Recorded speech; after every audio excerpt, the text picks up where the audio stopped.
Well, the bonus, if you're talking about, is the president's, is built into his contract. It's a percentage of how much that he's paid that's awarded based on whether he meets certain criteria. So, every administrator on campus is given goals at the beginning of their year, and they're being assessed then at the end of their year.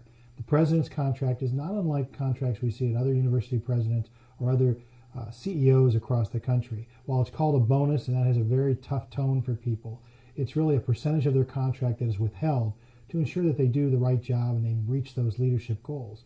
The Board of Trustees here at Kent State University is very satisfied with the goals and the achievement of those goals by Dr. Lefton, which is why he's received his full bonus each and every year.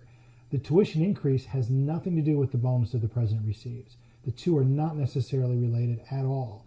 The tuition increase is due in part to a decrease in state funds over time, so we have to come up with more money, and that unfortunately comes from the students, as well as the cost of providing a high-quality education and continuing to advance this campus. The president's bonus is always budgeted, and it's part of, it's different dollars.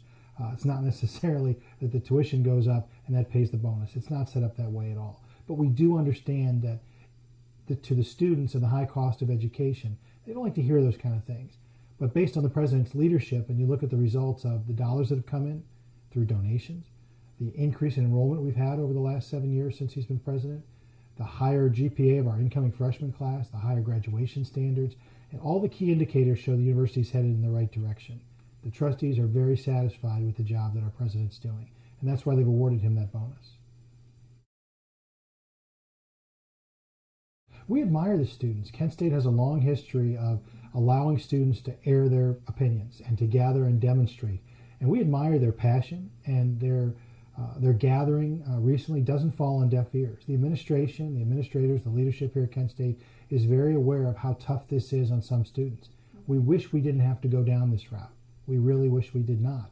But the cost of education is such, and budgeting for it is such, and paying the bills, that this has been necessary. And hopefully we've tried to alleviate as much as we can by maintaining that full-time is still at 11 credit hours. We don't charge you for that 12th one. Kent State is not the most expensive tuition in the state of Ohio for the state schools, but our quality of education, we think, is right there near the top or at the top in some of our schools here. So we know you're still getting a good education at a good price, but we realize that every year with tuition going up and the higher cost of the overload fee is a difficulty for some students. It is still a smaller percentage of students. Most students do not take more than 16 credit hours. We understand that some students feel that they're paying for buildings they'll never get to use. We hope that they'll understand that they're in buildings that other students paid for. Students who maybe never got to use those buildings. And that's always part of the circle of life, unfortunately, when it comes to higher education. You are always paying for the next things that are coming to campus, things that you may never get to use yourself. But the students that came before you, 5 years, 10 years, some of them 20 years ago, they paid higher fees so that you could have the buildings and the services and the residence halls and the great campus that we have now. All of those things, there's a cost involved in it. Less than 20% of the funding that runs this university comes from the state of Ohio. Most of it comes from the backs of our students. So we want to give them a great campus. We want to give them a great education. And the cost of that continues to go up. But the trustees, the leadership, the president, they're very aware of how tough this is on the students. And we're trying to work as hard as we can. We've given out more scholarships for the incoming freshman class than we ever have before. Our financial aid office is always booked solid, and the people down there are more than willing to help every student who comes in the door to try to help them find a way to pay for their education. That's what our financial aid office is there for them, to come in and say, this is how many hours I need to take, but this is how much money I have. And we hear that story every day. Yeah. We try to put together a package as much as we can. We understand that for some students that's taking out loans. And those could be big loans for a long period of time, and that's tough on those students. But we're going to work with them as much as we can. There are jobs on campus where you can work and pay for some of your studies that way. There are grants that you can apply for and some that you'll receive.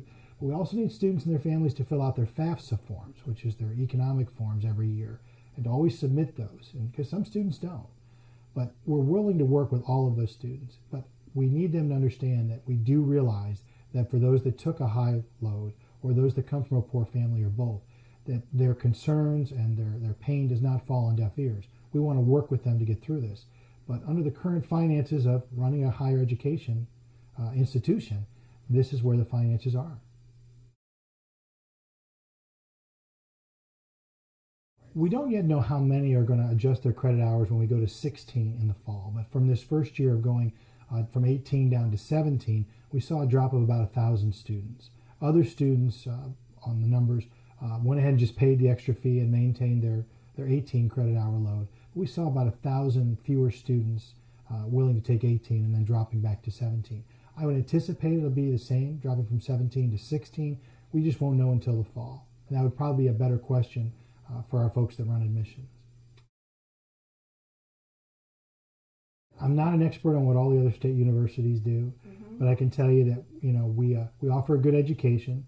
We're not the highest price compared to the other state schools, and we try to work really hard to keep those costs affordable. We look at each year what the costs are going to be, but we also have to keep looking at the future. And while we got more money from the state, or we expect to get more money from the state than we did in previous years, 2 years from now we may very well get a lot less from the state. And that's the toughest thing, is understanding the projections in the state finance system to know how much we're going to get in state dollars, and that then offsets how much students are going to pay. It's expensive. We understand that it's expensive, but we're here to help the students every way we can to meet the bills that they have and to give them a good education.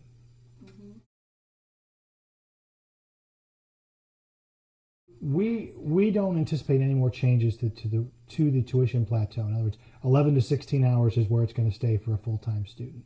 And again, the average student's taking 13 and a half hours. The state considers 15 hours to be full-time. So for full-time students, most of them, this won't affect them. The plateau will stay the same range for them.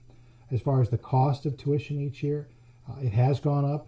Most years it goes up anywhere from 2 to 4 to 5%. The governor for the coming year has asked the universities to cap their increase at 2%.